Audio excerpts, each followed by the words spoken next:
अब समस्त 10वीं वर्ग के छात्र एवं छात्राओं को सितोसर गुरुद्वारा चैनल में हार्दिक हार्दिक शुभकामनाएं। प्यारे बच्चे, आज 10 अक्टूबर है और आज से वर्ग 10वीं का crash course gurudwara science coaching में शुरू हो चुका है। तो आज हम क्रैश कोर्स के माध्यम से उन सभी संभावित प्रश्नों का अध्ययन करेंगे, उन सभी कंसेप्ट का अध्ययन करेंगे जो कहीं ना कहीं 2023 बिहार बोर्ड में रामबाण साबित होने वाला है। तो चलते हैं हम लोग कंसेप्ट की ओर। आपका है यूक्लिड विभाजन एल्गोरिथम का प्रयोग कर HCF ज्ञात करें। क्या है प्यारे बच्चों? यूक्लिड विभाजन एल्गोरिथम का प्रयोग कर HCF ज्ञात करें। यहां से 2 मार्क्स के क्वेश्चंस भी पूछे जाते हैं और ऑब्जेक्टिव में 1 मार्क्स के भी क्वेश्चन पूछे जाते हैं। तो मैं सभी छात्र एवं छाता कहते हैं, छाता की छात्रा, मैं सभी छात्र एवं छात्राओं से कहना चाहूंगा कि जितने भी पॉइंट को हम बताएंगे उसे एक एक करके सुनने का प्रयास करें, समझने का प्रयास करें। बहुत ही सरल एवं सटीक तरीका से आपको बताया जाएगा। तो सबसे पहले मैं HCF की बात करूं तो HCF का अर्थ होता है highest common factor. Highest common factor जिसको हम लोग कहते हैं महत्तम समाप्त वर्ग। महत्तम समाप्त वर्ग। तो यहाँ पर HCF 2 विधि से निकाले जाते हैं। जो हम लोग पहला विधि सीख कर आए हैं, भाग विधि। कौन सा विधि? अगर आप लोगों को भाग विधि आता है तो यूक्लिड विभाजन एल्गोरिथम विधि कोई बड़ी बात नहीं है। तो हम दोनों विधि का डिस्कस करेंगे, एक एक करके डिस्कस करेंगे। तो सबसे पहले मैं एक छोटा सा कंसेप्ट में बता देता हूं, जनरल भाग जो जरूरी है। जैसे देखते हैं, मान लीजिए आपको 12 से कोई संख्या है, उसमें आपको भाग देना है। भाग दे करके HCF ज्ञात करना है, अर्थात भाग विधि से। कौन विधि से? तो बताइए, 12 तिया 36। 9 में से छो गया कितना होगा? 3 दिन कट जाएगा।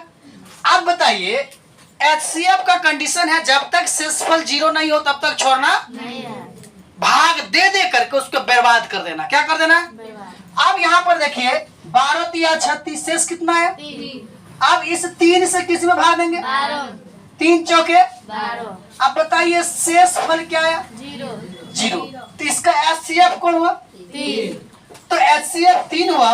तो आपको यह भी पता होना चाहिए HCF कौन होता है, भाजक होता है या भागफल होता है या शेषफल। तो आपको मैं बता दूं, समझने के प्रयास करें। यहाँ पर कौन होते हैं? भाजक। कौन होता है?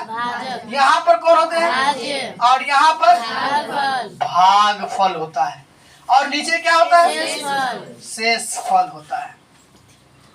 अब बताइए, यहाँ भाजक है और यहाँ पर कितना है? 3। तो यहाँ पर HCF कितना हुआ? 3। कितना हुआ? तो हम लोग कह सकते हैं कि HCF कौन होता है? भाजक। किसी भी भाग का भाजक उसका क्या होता है? HCF। ये कंसेप्ट कंप्लीट। किसी भी भाज का भाजक उसका क्या होता है? HCF। तो ये छोटी मोटी बात हम लोग जान चुके हैं, लेकिन इसका उपयोग करना है यूक्लिड विभाजन एल्गोरिथम में। यूक्लिड विभाजन, तो यहाँ पर इसको मैं मिटा रहा हूँ, साफ कर रहा हूँ, चूंकि ये भाग विधि आप लोग कहीं ना कहीं जान रहे हैं, सीखे हुए हैं। अब आगे समझने के प्रयास करते हैं हम लोग। अब देखो बाबू, अभी हमने बताया यहाँ भाजक होता है, यहाँ भाज्य होता है, और यहाँ क्या होता है? भागफल। और नीचे क्या होता है? शेषफल। शेषफल होता है। तो अब बताइए यहाँ पर भाज बराबर क्या होता है? जांच। भाजक गुने भागफल अजोड़ क्या होता है? शेषफल। भाजक गुने भागफल अजोड़ शेषफल होता है। अब बताइए, यहाँ पर ये तो जांच हुआ, ये क्या हुआ? इसका जांच हुआ। अब यहाँ से क्या करते हैं? कुछ चेंज करने वाले हैं। क्या करने वाले हैं? और आपको निकालना है यूक्लिड विभाजन एल्गोरिथम।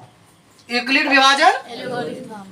तो देखो यहाँ पर भाज जो होता है इसको हमने माना ए, क्या माना, और भाजक को हमने क्या माना, भागफल को, और शेषफल को।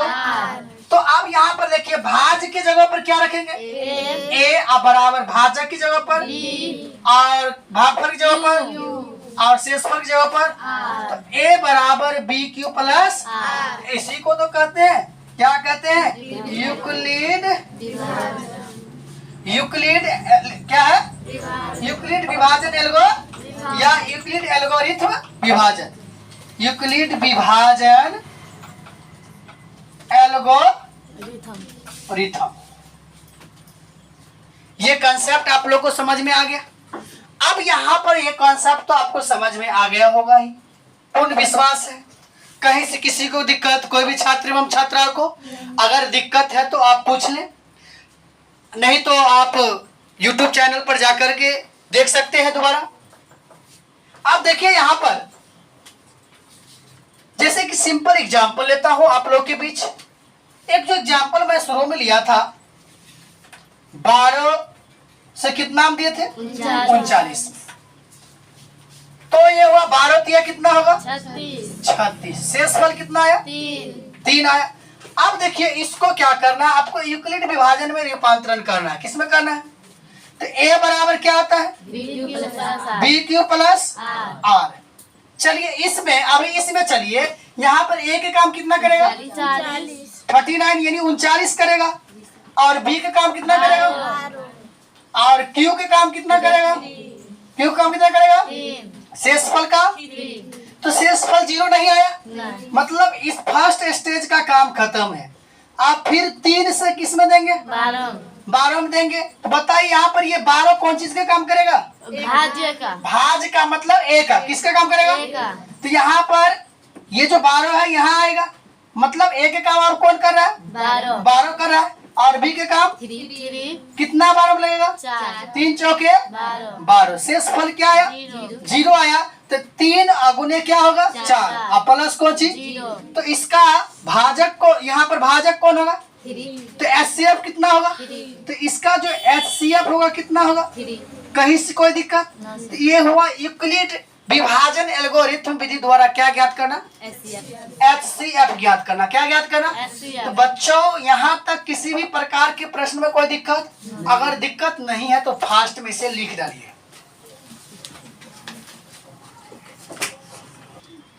चलिए बच्चों इतना नोट कर लिए।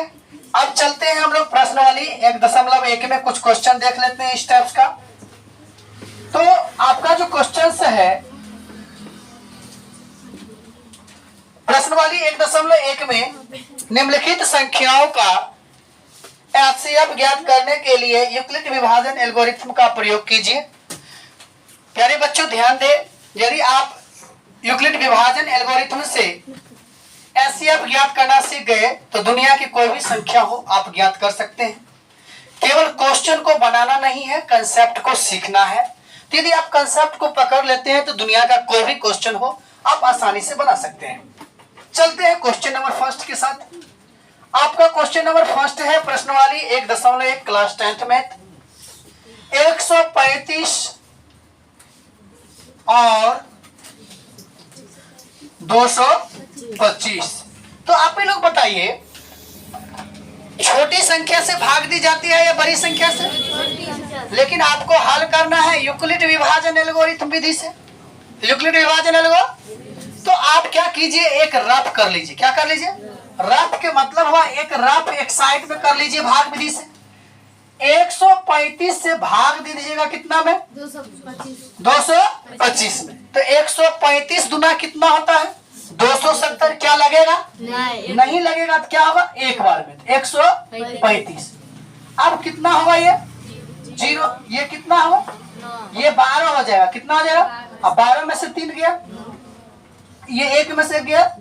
अब इस 90 से कितना हम देंगे, 135 में। तो 90 एकम 90 होगा, और ये 10 में से ये 5 हुआ, 5 का क्या होगा, और ये 13 में से 9 गया, 4, 45 हुआ। अब 45 से किस में देंगे, तो 45 दुना 90। इसका HCF कितना होगा, लेकिन ये आपका कौन विधि है, भाग विधि। कौन विधि है ये?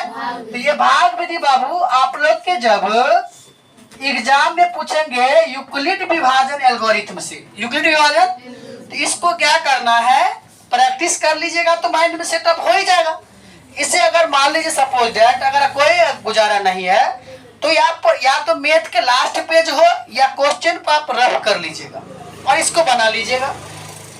अब क्या करते हैं, इसको यूक्लिड विभाजन एल्गोरिथम का प्रयोग करते हैं। क्या होता है, ए बराबर बी क्यू प्लस आर। अब देखिए फर्स्ट स्टेप यहाँ से लेकर यहाँ तक में ए के काम कितना करेगा, 225 अब बराबर बी के काम कितना करेगा, 135 गुने क्यू का काम और शेषफल के काम 90। चलिए अब दूसरा स्टेप यहाँ से लेकर के यहाँ तक। अब दूसरा स्टेप में आएंगे तो यहाँ पर ए के काम कितना कर रहा है, 100 और बी के काम 90 और क्यू के काम और आर के काम 45 और तीसरा स्टेप यहाँ से लेकर के यहाँ तक। तो आप बताइए यहाँ ए के काम कितना कर रहा है, 90 और बी के काम 45 और क्यू के काम 2 और शेषफल 0 आ गया। तो बताइए इसका HCF कितना होगा, 45 HCF कितना होगा, 45 तो 45 होगा। ये भी कौन विधि से हम लोग बना है, यूक्लिड विभाजन एल्गोरिथम, यूक्लिड विभाजन एल्गोरिथम। यहाँ पर भाग विधि जो आप बोल रहे हैं इस विधि का हम लोग प्रयोग किए सीखने के लिए, किसके लिए, और जब हम लोग सीख जाएंगे तो इस विधि से बनाएंगे। तो बताइए दुनिया का कोई भी अगर क्वेश्चन यूक्लिड विभाजन एल्गोरिथम विधि से पूछे HCF ज्ञात करने के लिए तो बनेगा या नहीं बनेगा। तो इससे संबंधित जितना भी क्वेश्चन होंगे बना लीजिएगा। तो फास्ट में नोट कीजिए इसे।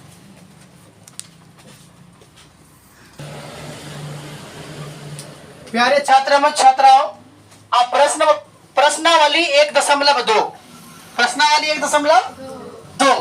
अब यहाँ पर देखते हैं आपका टाइप जो फर्स्ट है किस टाइप्स का क्वेश्चंस आ सकता है। तो पहला जो है अभाज्य गुणनखंड के गुणनफल के रूप में व्यक्त करना। तो अभाज्य संख्या किसको कहते हैं पता है, वो ऐसी प्राकृतिक संख्या है जो एक अर्धस्वयं से विभाजित हो उसको क्या कहते हैं। और उस अभाज्य संख्या को उसका जो गुणनखंड होगा जिस फैक्टर में टूट कराएगा उसको किस रूप में लिखना है, गुणनफल के रूप में लिखना है। तो इसका एक क्वेश्चन देख लेते हैं। फर्स्ट क्वेश्चन है 140 कितना है, तो 140 है तो इसे कैसे लिखेंगे। तो 140 आप लोगों का लघुत्तम आता है ना, LCM क्या कहते हैं उसे, LCM। तो LCM बराबर क्या होता है जी, क्या LCM करना होगा यहाँ पर ना, क्या होगा 70 दूना 140, 35 दूना 5 आप बताइए यहाँ पर 140 बराबर 2 कितने बार है, 5 गुने 7। यहाँ पर 2 अभाज्य संख्या है या नहीं है, क्या 5 अभाज्य संख्या है, क्या 7 अभाज्य संख्या है। तो ये सभी किसका गुणनखंड है, 140 का, और ये किस रूप में व्यक्त है, तो यही इसका क्या हो गया आंसर।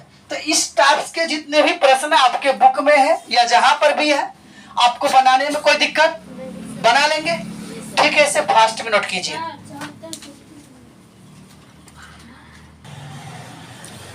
तो प्यारे बच्चों अगला जो टाइप आपका है क्वेश्चन का जो कंडीशन है जो ऑब्जेक्टिव में और सब्जेक्टिव में भी बराबर पूछ दिया जाता है। तो देखते हैं अगला टाइप क्या है। टाइप सेकेंड है अभाज्य गुणनखंड विधि द्वारा HCF और LCM ज्ञात करें।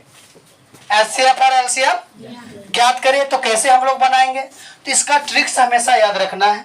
आप लोग तो फैक्टर करना जान गए, अभाज्य गुणनखंड के रूप में व्यक्त करना जानते हैं, अर्थात LCM ज्ञात करना आता है आप लोगों को। तो अब यहाँ पर देखिए एक ट्रिक्स है। HCF के मतलब होता है हाईएस्ट कॉमन फैक्टर, महत्तम समापवर्तक, और LCM का मतलब होता है लोएस्ट कॉमन मल्टीपल, है नहीं, तो लघुत्तम समापवर्तक। तो कहने का मतलब यहाँ पर महत्तम से बड़ा का अर्थ होता है, लघुत्तम से छोटा का अर्थ। तो इसका उल्टा अपोजिट ट्रिक्स, अगर कहे बड़ा, क्या कहे, अगर HCF कहे तो HCF मतलब बड़ा, तो यहाँ पर घात का किसका प्रयोग होगा? छोटी घात का। किसका होगा? अगर बड़ा कहे तो छोटा और छोटा कहे तो बड़ा। तो अर्थात एचसीएफ ज्ञात करने के लिए आपको किस घात का प्रयोग करना है? छोटी घात का। और एलसीएम ज्ञात करने के लिए बड़ी घात का क्या करना है? प्रयोग करना है। तो इस माध्यम से, इस आधार से हम लोग किसी भी संख्या का अभाज्य गुणनखंड विधि द्वारा क्या ज्ञात कर सकते हैं? एचसीएफ और एलसीएम। तो एक क्वेश्चन फास्ट में नोट कर लीजिए। क्वेश्चन लिखिए आप लोग, अभाज्य गुणनखंड विधि से या अभाज्य गुणनखंड विधि द्वारा, अभाज्य गुणनखंड विधि द्वारा, गुणनखंड विधि द्वारा 45 और 75 का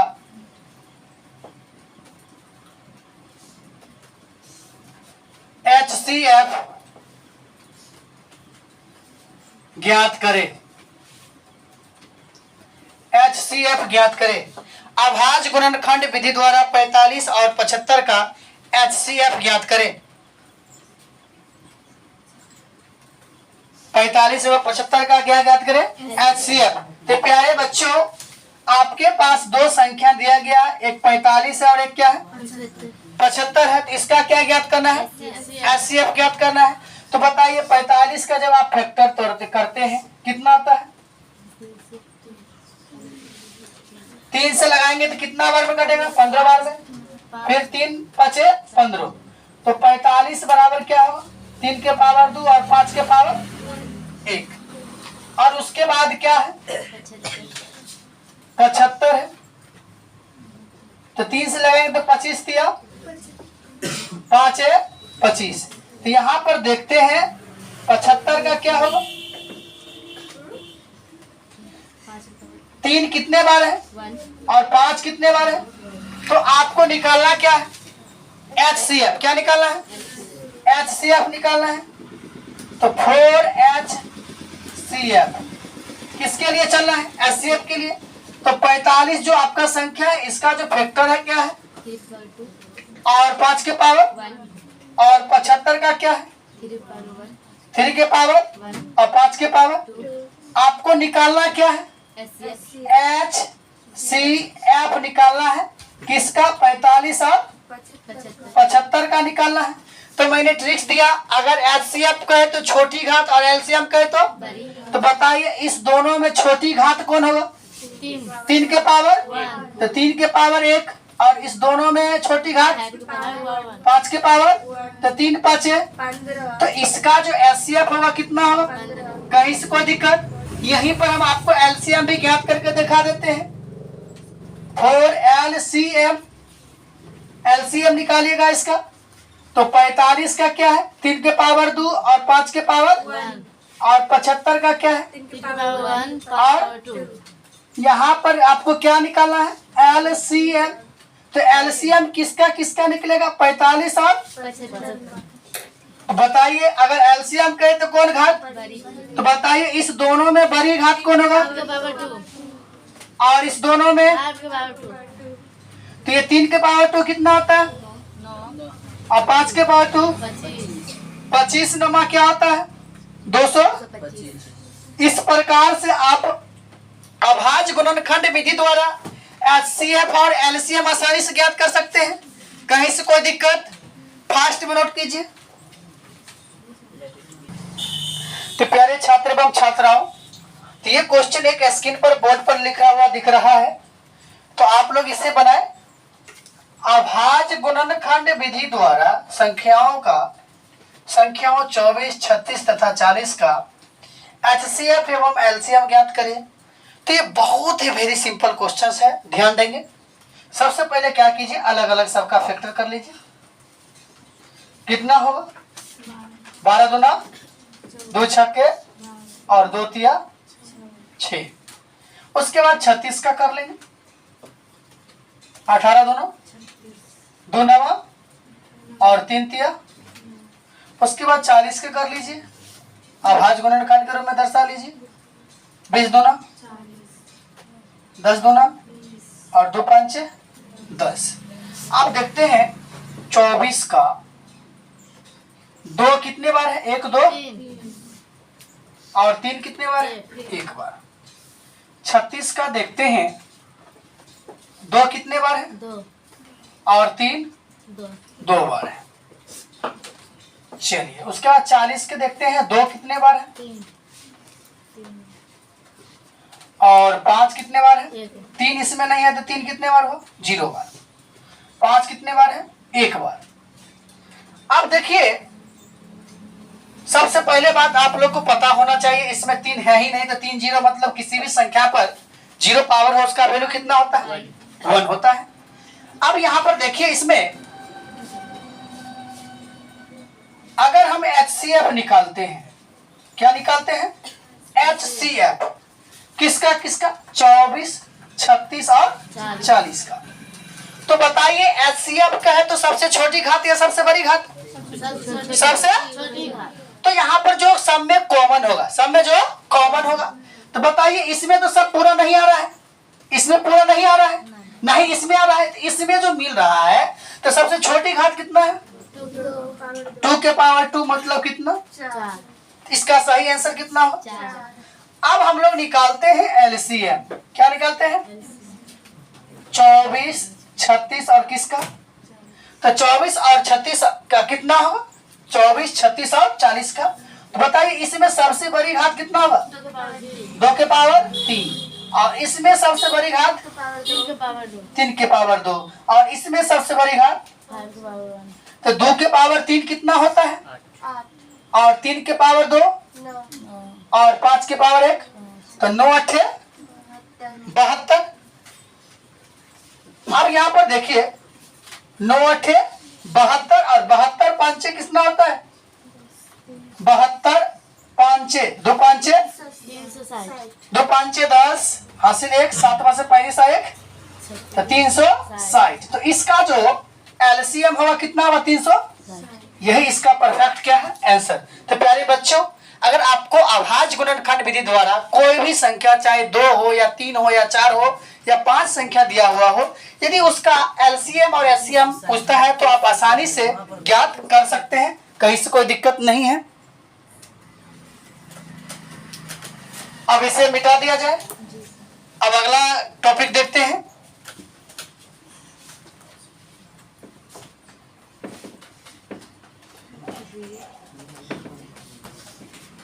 चलिए ध्यान देते हैं। आप देखते हैं एक से एक फॉर्मूला कैसे निकलता है, एक से एक कंसेप्ट कैसे तैयार होता है, जरा इस पर भी ध्यान करना है। अगला जो आपका टॉपिक है, टाइप कितना होगा? थर्ड जो होगा, दो संख्याओं का गुणनफल बराबर दो संख्याओं का गुणनफल बराबर HCF गुणे LCM। प्यारे बच्चों, ये जो कंसेप्ट, ये जो टाइप आप थर्ड देख रहे हैं, ये बहुत ही लाजवाब है, बहुत ही इंपॉर्टेंट है। यह आपको ऑब्जेक्टिव में हो या सब्जेक्टिव में हो या जैसे हो, इस पर प्रत्येक बार एक ना एक क्वेश्चन डाल ही दिया जाता है और 1 मार्क्स और 2 मार्क्स इसका फिक्स है। ऑलरेडी ये आपको एग्जाम में देखने को मिलेगा। तो हम लोग देखते हैं, तो दो संख्याओं का गुणनफल, तो दो संख्याओं का मतलब हुआ दो संख्या होगा जिसमें एक पहली संख्या होगा और दूसरा, जैसे कि ले लेते हैं दो संख्याओं, एक ए ले लेते हैं और एक क्या ले लेते हैं? तो यह ए पहली संख्या और बी कौन संख्या है? तो ए गुने बी बराबर HCF गुने LCM। अगर मान लीजिए आपको पहली संख्या ज्ञात करने के लिए कहे तो ए बराबर क्या होगा? HCF गुने LCM बटा बी। तो बी मतलब कौन संख्या? अगर फिर कहे अगर दूसरी संख्या ज्ञात करे, क्या करे? तो दूसरी संख्या, तो HCF गुने LCM बटा पहली संख्या मतलब ए। तो ये सब सूत्र आपको याद रखना है, बहुत ही जरूरी है। उसके बाद मैं अगला टॉपिक बताता हूँ। आपको पूछ दे यहाँ पर, ये तो यहाँ से आपने पहला और दूसरा संख्या ज्ञात करना सीख लिया। यदि आपको पूछ दे HCF ज्ञात करे, क्या ज्ञात करे? तो HCF बराबर क्या होगा? HCF बराबर ए गुने बी बटा LCM। यदि आपको LCM पूछ दे तो एलसीएम बराबर क्या होगा, ए गुने बी या बट्टा HCF। तो बताइए यहाँ पर फॉर्मूला रटने की कोई जरूरत नहीं है। आपको ये सब चीज छोटे मोटे बातों को आना बहुत जरूरी है।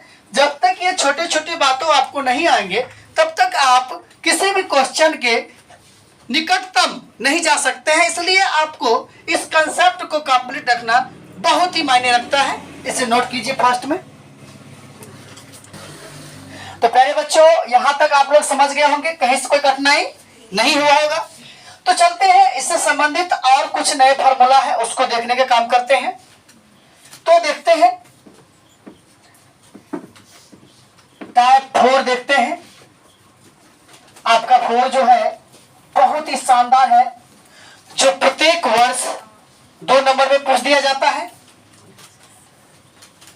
HCF A, B गुने LCM A, B बराबर होता है A गुने B। क्या होता है, A गुने B होता है। अगर आपको पूछ दे कि HCF के मान ज्ञात करें और LCM का, तो अगर आपको पूछ दिया जाए HCF A, B के मान क्या होगा, तो ये A गुने B बट्टा क्या होगा, LCM A, B। ये गुणान है, इधर कहाँ चलेगा, भाग में। कहाँ चलेगा। इसी प्रकार यदि आपको LCM पूछ दे A, B बराबर क्या लिखिएगा, A गुने B बट्टा HCF A, B। इस टाइप्स के भी प्रश्न आपको देखने को मिलेंगे। इसे फास्ट में नोट कीजिए।